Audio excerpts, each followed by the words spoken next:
আমি মুশফিক মাহমুদুল্লাহ আসমগো দলে, বাংলাদেশের 3 রত্ন তারার মতো জ্বলে। সাইফুদ্দিন মেহেদি সমু ফরচুন বরিশালে, তরুণ 3টা অ্যাটম বোমা ফাটবে এইবার মাঠে। মোরা এবার কিনা নিছি আস্ত একটা জাতীয় দল, 2024 সালে কাপ নেবে কোন দল? ভাই বরিশাল বরিশাল ফরচুন বরিশাল, কাপ লইয়া লঞ্চে উঠমু ঠাহাইবে কোন দল?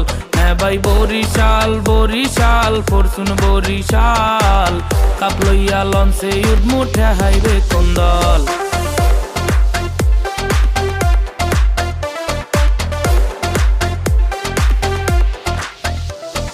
তামিমের ডাউন দা উইকেট ব্যাট যদি লাগে, বলুরা পড়বে যাইয়া তানজিল বাসের সাদে।